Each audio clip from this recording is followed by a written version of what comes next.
तुम्हें ये मनुष्य का जो देह मिला ये केवल कृपा से मिला है। विशेष कृपा ये हो गई कि मनुष्य देह में तुम्हें सत्संग मिल गया। नहीं, कितने लोग हैं इस समय, कितने लोग सत्संग सुन रहे हैं? विचार करके देखो। 135-40 करोड़ जनसंख्या हमारे भारत की ही है। कितने लोग हैं? 1500 लोग होंगे, 2000 होंगे। कितने लोग सुन रहे हैं? कितना अहोभाग्य है। इस समय हम भगवत चर्चा सुन रहे हैं यमुना जी के पावन पुलिन पे बैठकर। यही यमुना प्रवाहित होती थी। ये पुलिन है जहां पर बैठे हो, यमुना जी की धारा यही बहती थी परिक्रमा मार्ग में। कालीदय में देखो सीढ़ियां बनी हुई, यहीं से यमुना जी, ये कालीदय जो कुंड है ये यमुना जी का ही किनारा है। जहां आप बैठे यमुना की धारा में, अब यमुना जी थोड़ा साइड में हो गई। हमें वृंदावन में प्रिया प्रीतम की महान कृपा भरे सत्संग सुनने को मिल रहा है। ये विशेष कृपा। इस पर भी विशेष कृपा कि हमारी बुद्धि भजन करने के लिए, सब कुछ त्यागने के लिए तैयार है। विशिष्ट कृपा। हमारी बुद्धि अब कह रही कि छोड़ो सब कुछ, भजन में लगो, भजन में लगो। इस सुअवसर को हाथ से मत जाने देना, नहीं तो कृपा का अपमान करने वाला केवल पछताता ही पछताता है। ये अहेतुकी कृपा हो गई है। तुम बड़े भाग्यवान हो अगर तुम्हारा मन श्री प्रिया प्रीतम के भजन में लग रहा है, तो तुमसे बड़ा कोई राजा नहीं है। दुखी मत हो। और जिनका भजन में मन नहीं लगा, भोगों में लगे, उनसे बड़ा कोई कंगाल नहीं। चाहे कोई कितना भी बड़ा धनी जमींदार, चाहे जितना बड़ा पदाधिकारी हो, यदि भगवान से विमुख है, धर्म से विमुख है, अधर्माचरण करता है और खूब ऐश्वर्य वैभव, तो उससे बड़ा कोई भिखारी नहीं, क्योंकि हाथ में कुछ नहीं लगेगा पाप के सिवा। आज तुम्हारा वास कमजोर है, तुम्हारे खान पान की व्यवस्था कमजोर है, तुम्हारा कोई साथ नहीं दे रहा है, संपत्ति भी नहीं है, लेकिन तुम प्रिया प्रीतम का नाम जप कर रहे हो, तो कह रहे तुमसे बड़ा कोई राजा नहीं है, तुम बहुत बड़े धनी हो। देख लेना समय पर जब ये फसल अपना रंग दिखाएगी। भजन में तुम्हें कुछ त्याग करने के लिए हम नहीं कह रहे हैं। तुम जो काम करते हो धर्म पूर्वक करो। जो काम करते हो प्रभु को समर्पित कर दो और नाम जप करते रहो। शरीर को सेवा का साधन बना दो, मन को सुमिरन में लगा दो। आप देख लेना, अगर अहंकार नहीं करोगे तो तुम्हारा बेड़ा पार हो जाएगा। शरीर को सेवा में लगा दो। जो कर्म करते हो धर्म पूर्वक करो, उनको प्रभु को समर्पित कर दो और नाम जप करो। और अहंकार नहीं करोगे तो बहुत जल्दी तुम ज्ञान को प्राप्त हो जाओगे। तुम्हारे हृदय में ज्ञान प्रकाश हो जाएगा, तो अहंकार नष्ट हो जाएगा। अहंकार नष्ट होते ही भगवत तत्व का बोध हो जाता है। देखो, तुम्हें कहीं भागने की जरूरत नहीं है। मन की दिशा जो भोगों की तरफ है, उसे मोड़ करके प्रभु की तरफ लगानी है। तुम्हें जो ही प्रभु की तरफ अपने मन को, अपने मुख को मोड़ा, तो बिना साधन किए करोड़ों जन्मों के पाप नष्ट हो जाते हैं। सन्मुख हो ही जीव मोहि जब ही, जन्म कोटि अघ नाशो तब ही। जे ही जीव भगवान के सन्मुख हुआ, मन को मोड़कर प्रभु की तरफ किया, राधा राधा, करोड़ों जन्मों के पाप नष्ट होने लगते हैं। जिनका भोगों की ओर मन है, चिंता, शोक, भय, दुख, जन्म, मृत्यु ये नहीं हटेगा। चाहे जितना रुपया जमा कर लो, चाहे जितना भोग भोग लो, चिंता, शोक, भय, मृत्यु ये तुम्हें सताते रहेंगे। नरक के निंदनीय गर्त में तुम्हें गिरना पड़ेगा, महान दुख भोगना पड़ेगा। इसलिए तुम पर भगवान की कृपा हो गई है। मनुष्य शरीर सत्संग भजन की महिमा। अब आप अपने ऊपर कृपा कर लो कि भजन में मन को लगाओ।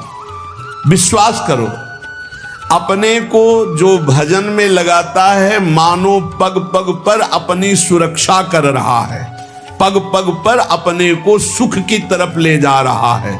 और जो अपने मन इंद्रियों को भोगों में लगा रहा है तो पग पग पर अपने को फंसा रहा है, वो दुख भोगने की तरफ जा रहा है।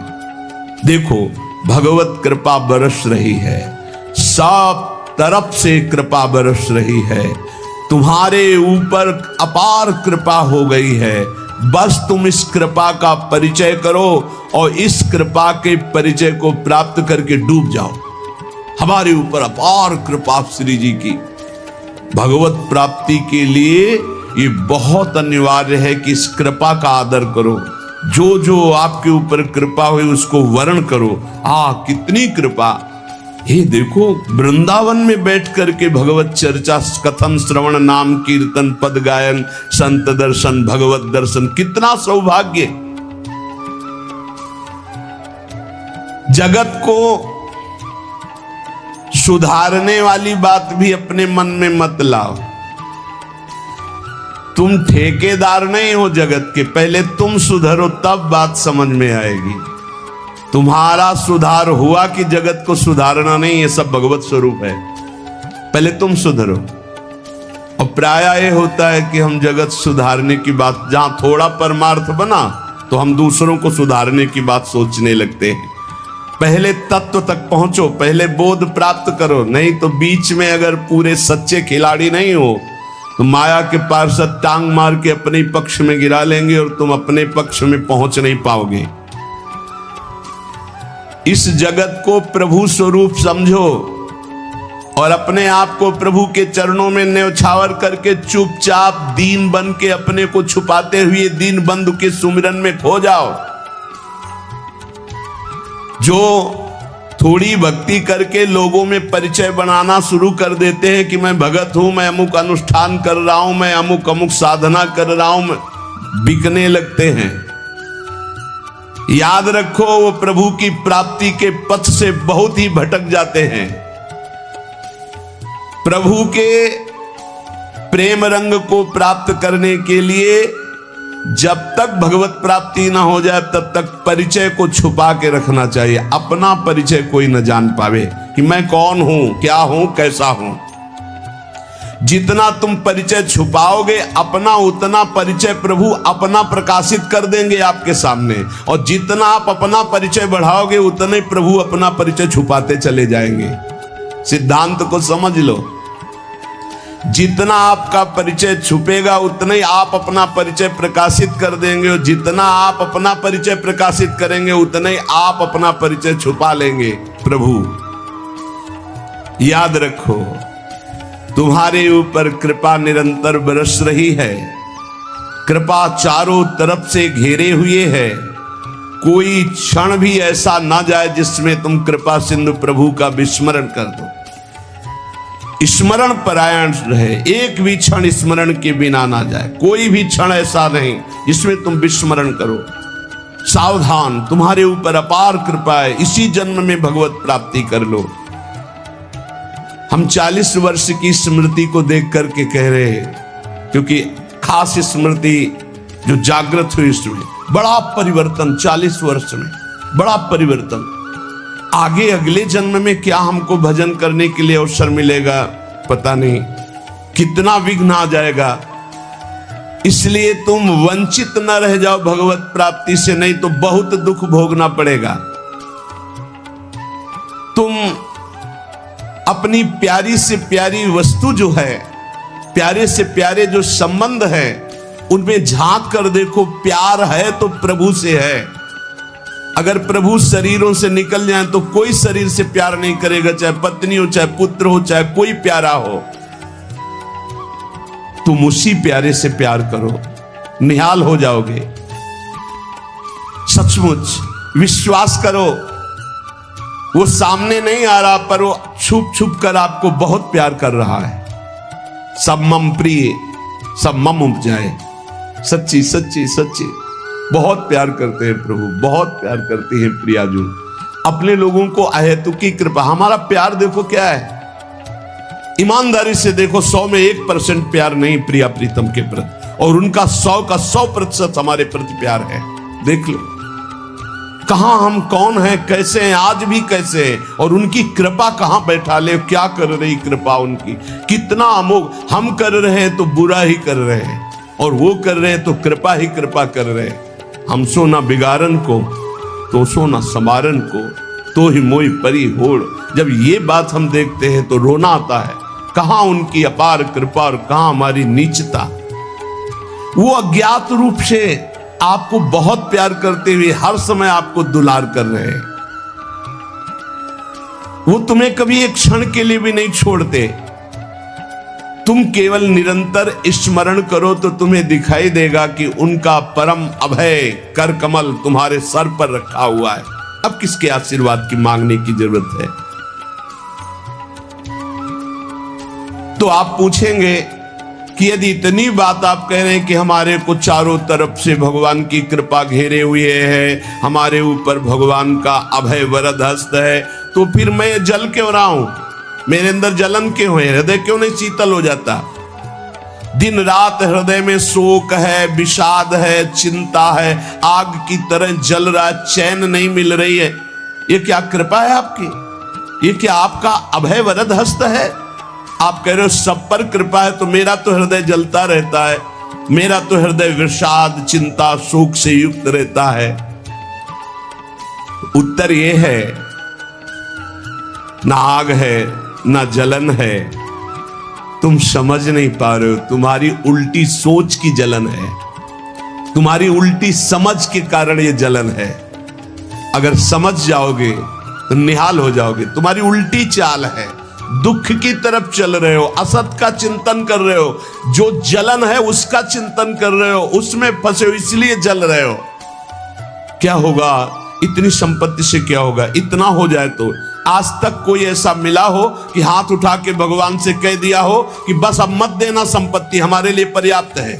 कभी नहीं। 100 तो हजार, हजार तो लाख, लाख तो 10 लाख, 10 लाख तो करोड़, करोड़ से अरब, अरब से खरब। कितना मर जाओगे, एक चवन्नी तुम्हारे हाथ नहीं जाएगी, 25 पैसे हाथ नहीं जाएंगे। बस ये सोच तुम्हारी तुम्हें नरक ले जाएगी, तुम्हारी दुर्गति कर देगी। यही तुम्हारे जलन का कारण है। जलन का कारण भगवान नहीं है, जलन का कारण और कोई व्यक्ति नहीं है। जलन का कारण आपकी सोच है, आपका चिंतन है, आपका भाव है। इसी भाव को, जो मलिन भाव है, भगवत भाव में लगा दो, अभी आनंद में डूब जाओगे। आपका चिंतन। 2 ब्राह्मण बैठे हुए थे पास, एक भगत आया, उसने कहा आज हमें 2 ब्राह्मण भोजन कराने हैं, आप चलेंगे? बोले हाँ हाँ। गए, अच्छे से भोजन पाया, बाहर निकले, 11 रुपया देके पैर छुआ। तीसरा ब्राह्मण दूर खड़ा देख रहा था, तो एक ब्राह्मण मुस्कुरा रहा था जो प्रसाद पाके आया था, और दूसरा जल रहा था। तीसरे ब्राह्मण ने पूछा कि आप मुस्कुरा क्यों रहे? तो कहा यार आज तो भोजन की भी व्यवस्था नहीं थी, भगवान ने कितनी कृपा की, भोजन भी मिला, 11 रुपया दक्षिणा मिली। दूसरे का आपका चेहरा उदास है, आप जलन से युक्त क्यों है? यार हमने सोचा था 51 रुपया देगा, 11 दिया, तो 40 का तो घाटा हो गया ना, इसलिए चल रहा हूं। अब उसमें बोलो भगवान की क्या कमी है? भगवान ने दोनों को भोजन दिया, 11 दक्षिणा दी, उसका भाव उसको जला रहा है, उसका चिंतन उसको जला। एक खुश है कि भोजन भी मिला, 11 रुपया मिले, एक नाराज है, जल रहा है कि 51 तो देता, 40 का घाटा हो गया, हृदय में जल रहा है। ये जलन, ये शोक, ये चिंता, ये विषाद तुम्हारे चिंतन से है, तुम्हारी गलत दिशा से है, तुम्हारे गलत आचरणों से। भगवान की कृपा आप पर है, पर आप गलत दिशा जा रहे हैं, आप गलत चिंतन कर रहे हैं, आपका गलत भाव है, इसलिए आप शोक विषाद चिंता भय आदि में हैं। तुम्हारा ज्ञान अज्ञान ही है, क्योंकि तुम दुख को सुख मानकर भोगने के लिए दुख की तरफ जा रहे हो। इस संसार में जिसको कहीं कुछ भी अच्छा लग रहा है, कोई भोग, कोई व्यक्ति, कोई उत्पाद, कोई वस्तु, वो अज्ञान ही है। दुखालयम शाश्वतम बोर्ड लगा दिया भगवान ने। यहां नाशवान सब कुछ है जो कुछ भी आपके पास है, और सब दुख देने वाला है परिणाम में। वर्तमान में तो तुम्हें सुखद लगेगा, लेकिन परिणाम में दुख देने वाला यहां सब कुछ है।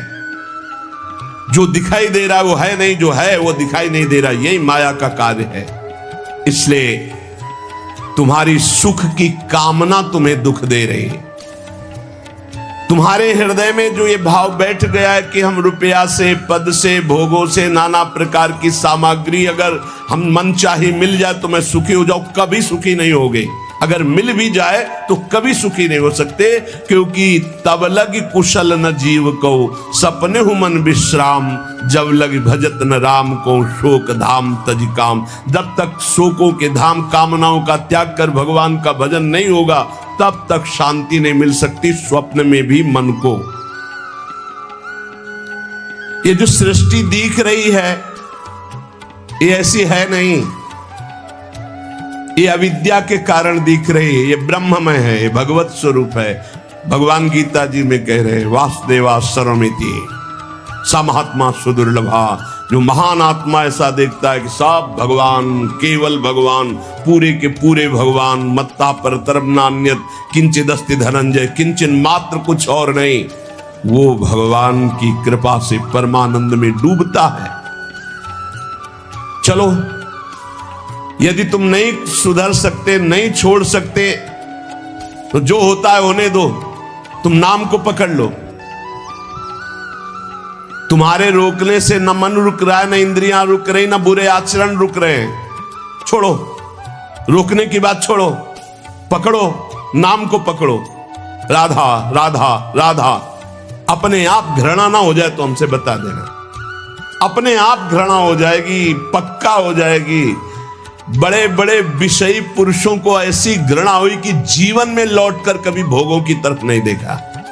जीवन में लौट करके ऐसे आसक्त भोगी पुरुष, और जिस समय नाम का कृपा प्रसाद चढ़ा तो लौट करके नहीं देखा उन भोगों की तरफ।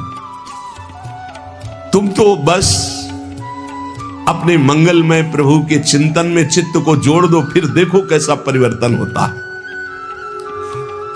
तुम किसी स्थिति की खास कल्पना मत करो, निश्चिंत हो जाओ।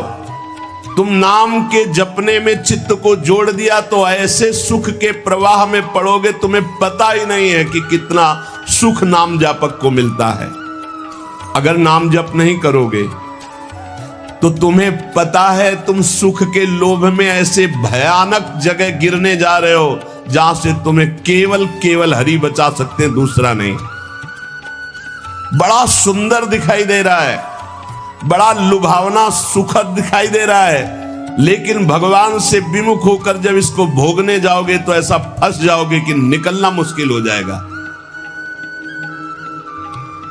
संसार एक ऐसा सुहाना दलदल है जिसमें जानबूझ के जाके फंस जाया जाता है। दलदल का मतलब होता है ऊपर से एकदम सूखी पपड़ी, ऐसा लगता है कि बिल्कुल आप थल में आराम से चले जाइए, कहीं कोई परेशानी नहीं, और जो ही गए तो गले तक गए, एकदम रबड़ी जैसा वो मिट्टी होती, धंसते चले जाओ। ऐसा दुखद, ऐसा चिंता, शोक, जलन वाला संसार इतना सुहावना बना है माया से कि जानबूझ करके हम इसमें कूद जाते और जलते रहते। चिंता, शोक, भय, ईर्ष्या, द्वेष, काम, क्रोध, लोभ, मोह, मद, मत्सर एक है। ये सब तुम्हें जला देंगे यदि नाम जप नहीं करोगे। इसीलिए हर प्रश्न का उत्तर नाम जप है, क्योंकि साप का बल नाम में ही प्रकट होता है। इस दुख से तुम कभी अलग नहीं हो सकते, ये दुख तुमसे कभी अलग नहीं हो सकता। ये जलाएगा जब तक भजन नहीं करोगे। इसलिए भजन करना सर्वोपरि बात समझ लो।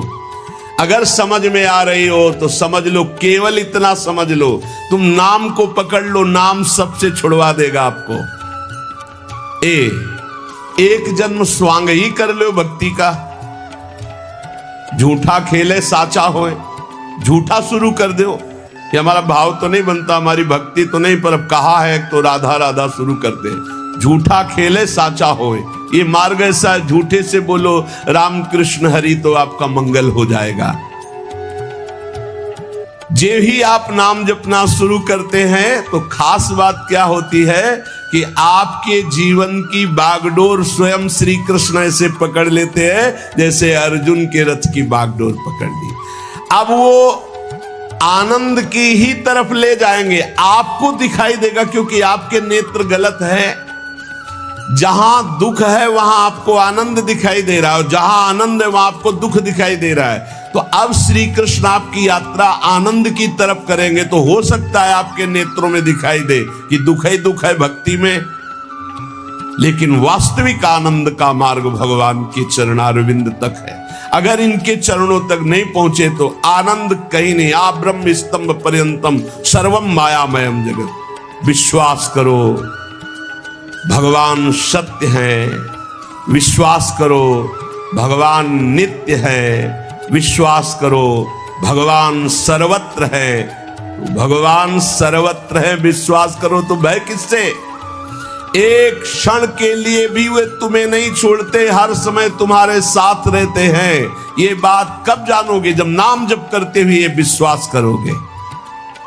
भगवान तुम्हें बहुत प्यार करते हैं, वो सर्वशक्तिमान है, बस तुम उनकी तरफ मुड़ो, वो इतना देखना चाहते हैं। जो ही मुड़े तो सारी शक्ति लगाकर तुम्हारा कल्याण कर देंगे, और वो अपार शक्तिशाली है, फिर कोई आपको डिगा नहीं सकता, गिरा नहीं सकता।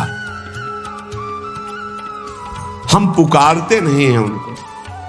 एक बालक विद्यालय की तरफ जा रहा था तो छोटा सकरा मार्ग था, तो एक पहाड़ के टुकड़ा करके गिरा, तो वो निकलने के लिए पूरी ताकत लगा के उठाया, फिर भी नहीं उठा। फिर और ताकत लगाया, नहीं उठा। फिर पूरी ताकत लगाया, नहीं उठा, और निराश होकर बैठ गया। उसका पिता देख रहा था, तेरी अभी पूरी ताकत नहीं लगी, तू मेरा बच्चा है, तेरी पूरी ताकत तो मैं हूं, मुझे पुकार। और आया और उठाकर बाहर फेंक दिया। बस हम में यही कमी है, हम बार बार माया से परास्त होकर हार कर बैठ जाते, लेकिन अपने पिता को नहीं पुकारते। हमारे पिता सम्मम प्री सम्मम उपजाए प्रभु हैं, हमारा पूरा बल प्रभु हैं। अगर हम अपने प्रभु को पुकारें आर्त भाव से, तो कोई भी माया का ऐसा रोड़ा नहीं है जो हमारे मार्ग में बाधा पहुंचा सके। विश्वास करो भगवान सत्य संकल्प है। विश्वास करो जब तुम उनसे मिलने का संकल्प करोगे तो तुम्हें कृतार्थ कर देंगे, पर हृदय से तुम मिलना चाहो। तुम उन्हें चाहोगे तो तुम्हारी क्षुद्रता, तुम्हारे पाप, तुम्हारे ताप, तुम्हारी कलुषित जड़ मति मन, ये सब निर्मल हो जाएंगे। यदि तुम उन्हें चाहोगे तो तुम्हारी दरिद्रता नष्ट हो जाएगी। तुम विशाल हृदय वाले परम पवित्र दिव्य चिन्मय मन से उन चिदानंद प्रभु का अनुभव करोगे। अतः तुम केवल उनकी चाह करने के लिए नाम जप करो, तभी ये चाह पैदा होगी, तभी ये चाह टिकेगी। तुम कृतकृत्य हो जाओगे, महान बन जाओगे। ये भिखारीपना छोड़ो कि तुम्हें कोई और सुख दे सकता है, नहीं। ये अनित्य नाशवान संसार में नाशवान भोगों में लगे हुए तुम्हारी मांग पूरी नहीं कर सकते। तुम्हारी मांग अविनाशी परमात्मा से पूर्ण होगी। अनेक जन्म व्यतीत हो गए, अभी तक परमात्मा से नहीं मांगा। बोले नहीं, हम तो कई बार मंदिर में मांग आए हैं। नहीं, ये मांग नहीं सुनी जाती है, ये मांग नहीं सुनी जाती। हम तुम्हें बता रहे हैं मांग कहां से होती है। जब नाम जप करते हुए आर्त भाव से प्रभु से कहोगे, प्रभु मुझे पता नहीं क्या सत्य है क्या असत्य है, मेरा मन नाना प्रकार के भोगों को मांगता है, बस ये जीवन आपको समर्पित है, जिसमें हमारा मंगल हो आपका। अब ये मांग सुनी जाएगी। अब इस मांग में विधान बनेगा और आपका एक मार्ग खुलेगा भगवत शरणागति का, और आप दौड़ पड़ेंगे परमानंद के मार्ग में। ये भोगों की मांग मांगने वाले भगवान ज्यादा नहीं देखते। या तो उतना अनुष्ठान करो तो बात सुन लेंगे, नहीं देखते। ये सब मायाकृत भोगों की मांग तो कर्मानुसार शुभ कर्म के फल स्वरूप मिलेगी, ये बाजार है, ऐसे फ्री मिलने वाले नहीं। करोड़पति बनने के लिए तुम्हें साधना करनी पड़ेगी, तुम्हें अशुभों का नाश करके पुण्य एकत्रित करना पड़ेगा। और भगवान की प्राप्ति के लिए अगर आर्त भाव से भगवान को पुकारो, नाम जप करो, सब मंगल हो जाएगा। और भगवान मिल गए तो ये माया रचित संसार तो उनके एक संकल्प से प्रकट हुआ है। पक्का समझ लो, श्रद्धा करो या ना करो, हमारी बात को खुल के समझ लो। आप समझते हो मंदिर में जाए और मांगे बात पूरी हो जाएगी, नहीं होगी, लिख लो। ऐसे खिलवाड़ नहीं है कि हो जाएगी। पत्नी की प्राप्ति करनी थी तो करदम जी ने 10,000 वर्ष तपस्या की, तब पत्नी प्राप्त हुई। आप देखो ना, कोई भी उपाय। जब पुत्र नहीं हो रहा था दशरथ जी के, तो वशिष्ठ जी के यहां जाकर के प्रार्थना की, महाराज पूरी अयोध्या सुनी सुनी लग रही, बिना संतान के आगे चक्रवर्ती सम्राट पर बैठने वाला कोई अधिकारी नहीं दिखाई दे रहा। तब श्रृंगी ऋषि वशिष्ठ बुलावा, श्रृंगी ऋषि को बुलाया, भारी अनुष्ठान किया गया पुत्रेष्टि यज्ञ का। और उसी यज्ञ में श्री भगवान के प्रादुर्भाव होने का संयोग बना, खीर प्रकट हुई और उसे विभाजित किया गया। 4 पुत्र हुए, भगवान श्री राम, लक्ष्मण, शत्रुघ्न, भरत जी। क्या अद्भुत तो अनुष्ठान भगवान ने ये दिखाया। आप इतिहास पढ़कर देखो, शास्त्र पढ़कर देखो, कामना के लिए तप किया गया है, कामना के लिए उस प्रकार के शुभ अनुष्ठान किए गए। और अगर निष्काम भाव से भगवान की आराधना करो तो योगक्षेमम वहाम्यम, मांगना ही नहीं पड़ेगा, आगे से आगे वो व्यवस्था करते जाएंगे, आगे से आगे व्यवस्था करते जाएंगे। हम तुम्हें कैसे बतावे, पग पग पर वो उनकी कृपा ऐसे बरसती चली जाती, कैसे कैसे बता। जहां ऐसा कैसे होगा, ये हमारे सामने प्रश्न आया कि उसका उत्तर उसके पास पहुंच जाता है। हो गया, ये हो गया। प्रश्न हुआ कैसे होगा, और वो हो गया।